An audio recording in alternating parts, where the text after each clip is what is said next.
안녕하세요. 내부골프탁입니다. 어, 오랜만에 영상을 통해서 인사드리는데요. 앞에 이전에 쭉 영상을 올리던 것은 일간별 당해의 그 특징에 대해서 쭉 영상을 쭉 올렸었죠. 그래서 11번째까지 올렸었는데요. 그거는 계속 될 거고요. 중간에 한번 쉬어가는 의미에서 제가 조금 설명드리고 싶은 화제가 있어서 조금 말씀드리고 싶어요. 오늘은 신살 중에 도화살과 그리고 12신살에는 포함되지 않지만 또 홍염살에 대해서 조금 말씀을 드릴게요. 뭐 아시는 분은 아시겠지만 그 도화살 같은 경우는 많이들 들어보셨는데 홍염살에 대해서도 요즘은 어느 정도 많이 아시는 것 같아요. 그래서 거기에 대해서 조금 더 제 개인적인 어떤 생각들을 조금 정리해서 추가적으로 설명을 조금 드리고자 해요. 그래서 도화살부터 한번 살펴보면요.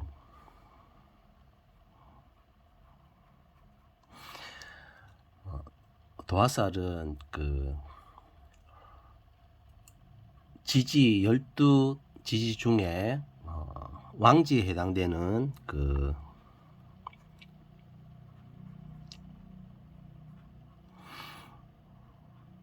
4개의 글자가 있죠. 그죠? 좌오묘유. 이게 이제 우리가 일반적으로 얘기하는 왕지의 글자, 어떤 삼합의 중간에 오는 글자죠. 그죠? 그래서 도화성이 있는 글자다 이렇게 얘기하는데, 그래서 자기의 사주 8글자 중에 지지에 이런 어떤 좌오묘유의 글자가 있으면 기본적으로 도화성이 있다고 보시면 돼요. 물론 뭐 진도하다, 가도하다 이렇게 구분해서 말씀하실 때는 물론 진도화가 도화성 중에서는 가도보다는 훨씬 강하게 작동하는 건 사실이죠. 근데 뭐 가도화마저도 이거는 가짜 도화다 이렇게 말씀드리긴 좀 어려울 것 같아요. 왜냐하면 그 지지의 글자 중에 생지, 왕지, 묘지 중에 그 가운데 글자인 왕지는 순수한 어떤 목의 기운, 화의 기운, 금의 기운, 수의 기운을 가지고 있잖아요. 그죠? 그래서 그 지장간 내부를 들여다 보더라도 순수한 그 기운으로 채워져 있기 때문에 그 자체를 도화성이 아주 없다고, 뭐 가짜 도화다고 이렇게 폄하하는 것은 조금 어폐가 있는 것 같고요. 그래서 그런 부분에 대해서 조금 생각을 좀 해보시면 좋을 것 같고요. 특히나 이렇게 좌오묘유가 이렇게 뭐 일지에 있다든가 또는 이 월지에 있는 경우에 그 작용력을 더욱 크게 보거든요. 그래서 그런 부분을 조금 살펴볼 필요가 있고요. 또 뭐 우리가 사주를 볼 때 그 진도하다 이렇게 판정하는 그 이면을 보면요. 이제 신살적인 면, 신살적인 12신살적인 면이 같이 접목이 돼요. 그죠? 그래서 일반적으로 이제 진도하다면 이 각 글자들의 어, 그 다음 계절의 삼합이 그 현재 위치에 있는 왕지 글자 있죠. 그죠? 왕지 글자의 그 왕지 글자 이외에 다른 자리에 놓여 있을 때 일반적으로 그 진도화라고 얘기를 하죠. 뭐 예를 들어 보면요. 일지에 만약에 자수가 온다면 자수는 수기운이죠. 그래서 겨울을 상징한다고 보면요. 다음 계절인 봄이잖아요. 그죠? 그래서 봄의 삼합은 뭐 아시다시피 해묘미죠. 그죠? 그러면 이 나머지 세 글자 중에 해묘미가 온다면 이 자수는 진도하다 이렇게 판정을 하죠. 일반적으로 이제 기준을 잡을 때 뭐 연지 기준 또는 일지 기준으로 보는 두 가지 설이 있는데요. 요즘은 그 이전에 모든 그 사주 체계가 당사주에서 이제 어떤 일주 기준으로 넘어왔기 때문에 제가 볼 때는 이 일지 기준으로 진도화를 보는 게 더 맞다고 생각하거든요. 그래서 일지 기준으로 여러분들도 보시면 좋을 것 같고요. 뭐 예를 들어서 월지에 뭐 이렇게 묘목이 왔다. 이런 경우에는 가면 뭐 그 진도화가 성립이 안 되느냐? 그렇진 않죠. 그죠?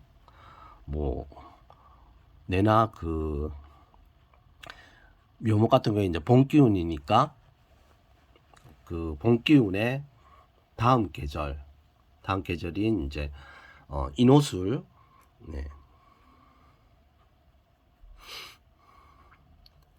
인호술의 글자가 다른 지지에 놓여 있다면 이 월지 또한 진도화라고 볼 수 있어요. 그래서 뭐 특별히 그 연지 기준이다, 일지 기준이다 이런 건 크게 그 뭐 중요하다고 이렇게 볼 필요는 없는 것 같아요. 하지만 앞에서 말씀드린 것처럼 일지 기준이 일반적인 어떤 그 명식에 있어서의 그 진도화가 있다 없다고 판별할 때는 그렇게 말씀드릴 수 있고요. 오히려 궁성 있잖아요. 그죠?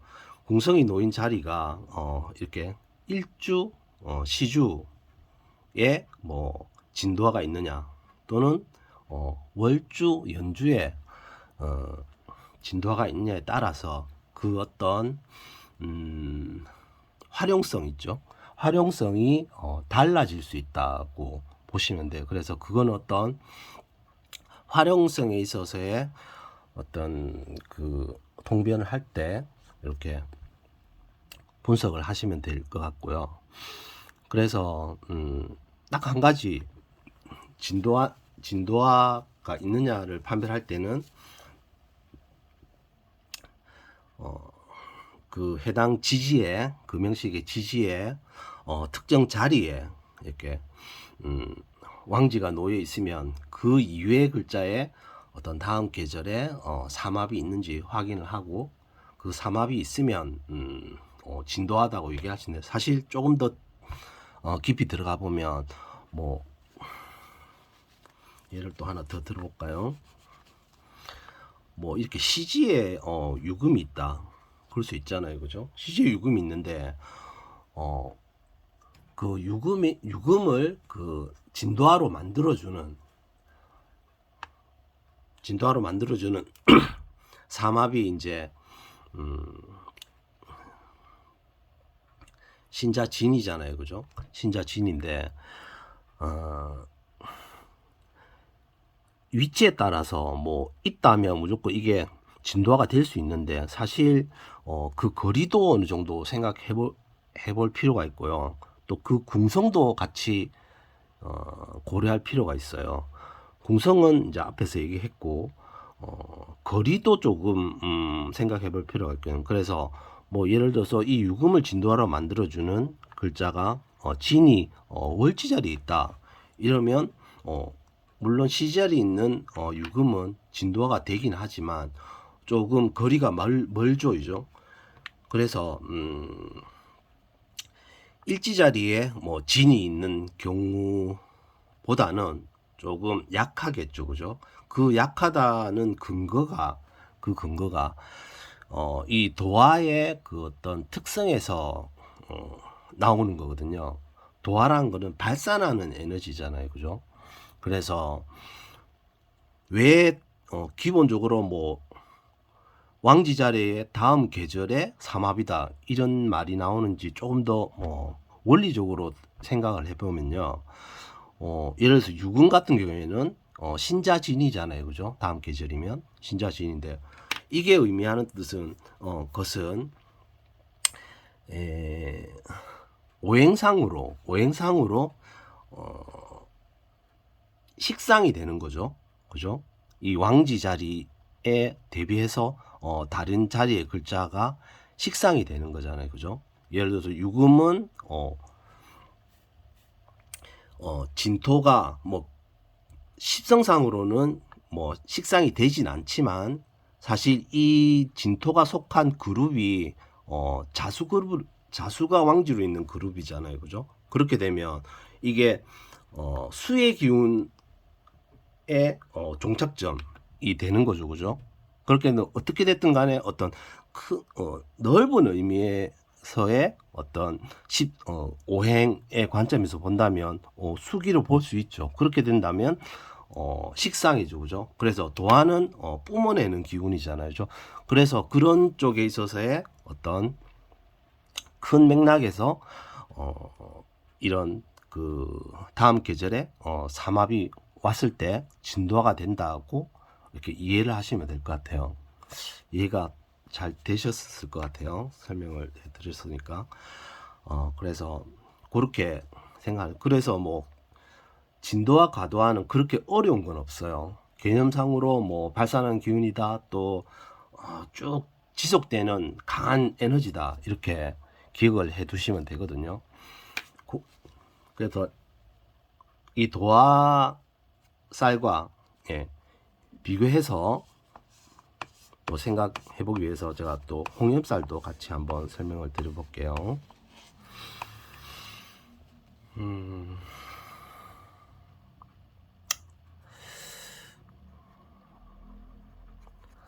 이 홍염쌀 같은 경우에는 심의신쌀 안에 속하지는 않아요. 속하지는 않는데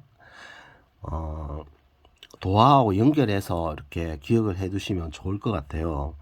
사실 그 작용하는 어떤 패턴이나 어떤 양상은 도화살과 유사한 부분도 있고 또 상반되는 부분도 있어요. 그래서 같이 연결해서 기억해 두시면 상당히 좋거든요. 뭐 도화살은 도화살 같은 경우에는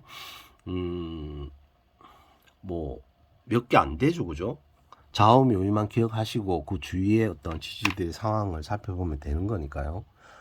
그런데 이 홍음살 같은 경우에는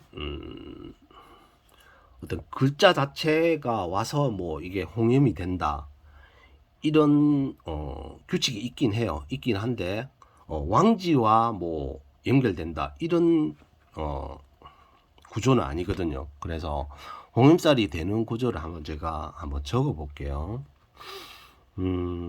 값부터 적으면 좋은데 제가 이제 설명을 드리기 용이하기 위해서 제가 끝자락에 있는 그 십천간의 개수부터 먼저 적어 볼게요. 홍염살이 되는 구조가 이제 홍염살 개신홍염이 있죠, 그죠? 개신홍염이 있고, 그 다음에 이제 대표적으로 이제 갑오홍염 있죠, 그죠? 그 다음에 을오홍염도 있어요, 그죠? 을오홍염도 있고, 그 다음에 병으로 오면 병인홍염이죠. 그 다음 정미홍염 되고요, 그죠? 그 다음에 굉장히 매력적인 무진홍염 있죠. 그 다음에 기진홍염도 있어요. 기진홍염이 있고, 그 다음에 굉장히 노련한 경술홍염이 있죠, 그죠? 경술홍염이 있고, 그 다음에 보석처럼 빛나는 신유홍염, 그죠? 그 다음에 홍염의 끝판왕이라고 할 수 있는 임자홍염, 또 임신홍염도 있죠. 요렇게 해서 총 12개가 되죠. 11개네요. 예. 11개가 되죠. 그래서 이렇게 쭉 나열할 수 있는데요.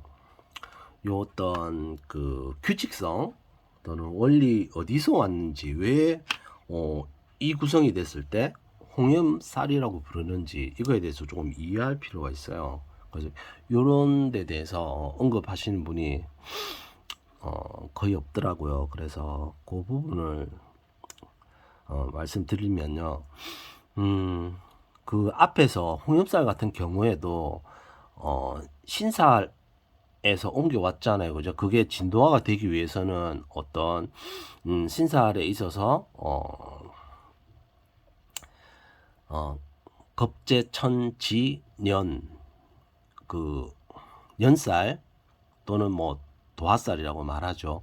거기에서 그 기인하는 거거든요. 마찬가지로 이 그 홍염쌀 같은 경우에는 이 신살 부분에서 왔다기보다는요, 12운성의 어떤 관점에서 설명이 될 수 있어요. 그걸 한번 보면요, 한번 살펴보죠. 개신 같은 경우에는요, 이게 사지거든요. 사지, 그죠? 사지고, 가보 같은 경우에도 사지예요. 그래서 이 두 그룹은 사지에 속해요. 12운성상 사지, 12운성상 사지라는 거죠. 그 다음에 을오 같은 경우에는 장생이에요. 장생. 그리고 병인도 장생이에요. 그래서 둘 다 장생이죠. 그래서 12운성상으로 말하면 이렇게 그룹을 지을 수가 있어요. 그리고 정미 같은 경우에는요, 관대죠. 이 관대는 그 유명한 무진 홍염하고도 또 같이 묶일 수가 있어요. 관대. 그리고 또 기진 같은 경우에는요, 기진은 쇠지죠. 네, 쇠지고 경술도 쇠지예요. 12운성상으로. 그래서 이렇게 또 묶일 수가 있어요. 그리고 마지막으로 그 신유 같은 경우에, 신유는 이제 그 걸록이죠, 그죠? 걸록. 그리고 임자는 제왕이 되겠죠, 그죠? 써볼까요? 걸록, 제왕. 그래서 사지부터 출발해서 쭉 장생, 관대, 쇠지, 걸록, 제왕 이렇게 쭉 흐르거든요.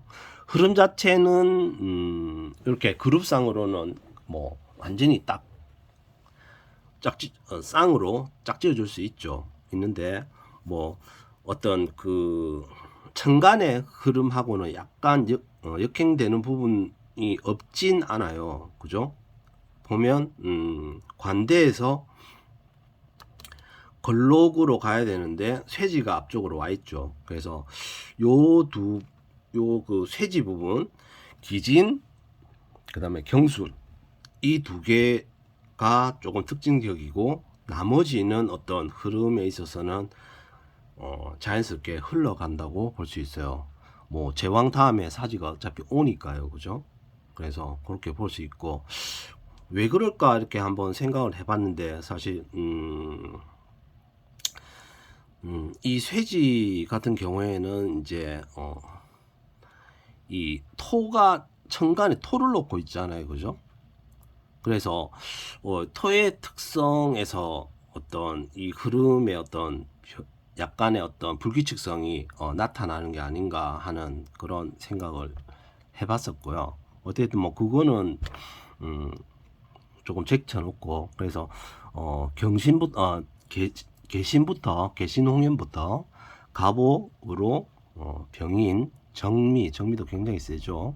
그다음 무진, 기진, 경술, 그다음에 신유, 그다음에 임자, 임신까지 해서 11개 홍염살에 대해서 살펴드렸어요. 그래서 전체적인 어떤 구성 자체는 도화, 앞에서 말씀드린 도화 그리고 홍염이 이렇게 되고요.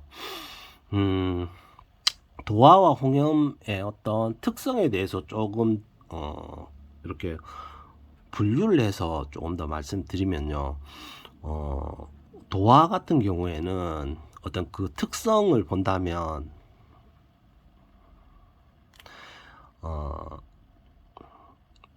항상성이 있죠. 항상성이란 건 쭉 같은 성질로 이어져 나가는 그런 성질을 얘기하는. 그래서 도화는 어떤 발산하는 기운임과 동시에 발산성도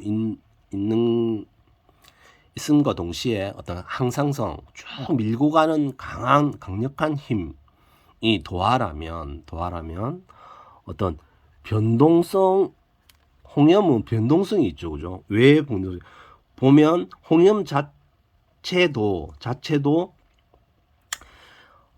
12운성상으로는 어떤 이런 그 등락이 있잖아요, 그죠? 기운의 등락을 가지고 있고, 또 내부적으로 들어갔을 때도 어떤 오행상으로 살펴보면 어떤 비겁, 그 다음에 식상, 재성, 관성, 인성, 이런 부분으로 그 지지가 각각 구성이 되어 있잖아요, 그죠? 그런 면에서 어떤 도화살보다 이 홍염살이 어떤 변동성이 훨씬 크다는 거죠.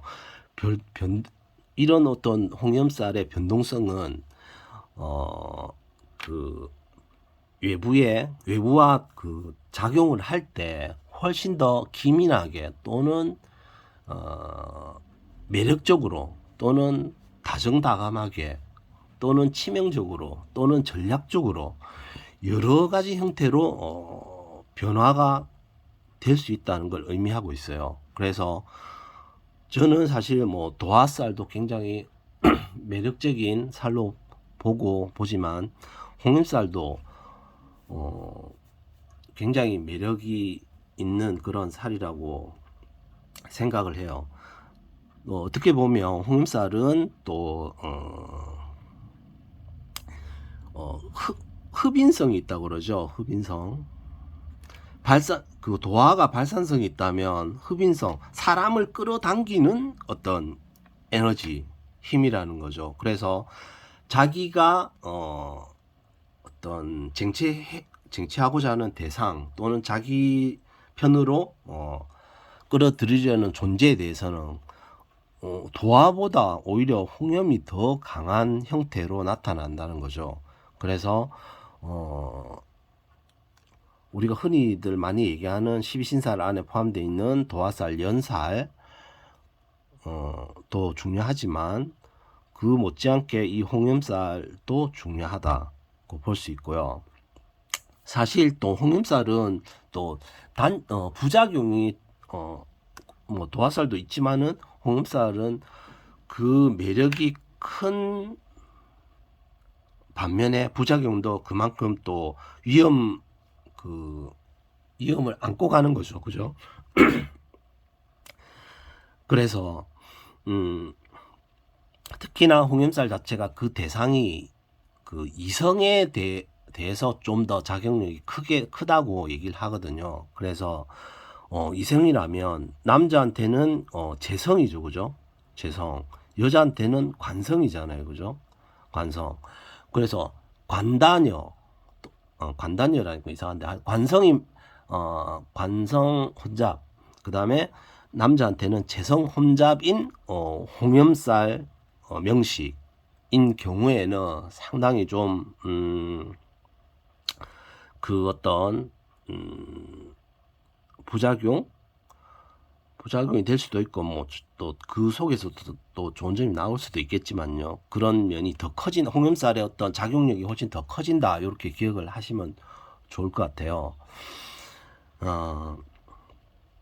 홍염살 같은 경우에는 이제 이성에 대한 어필이니까요.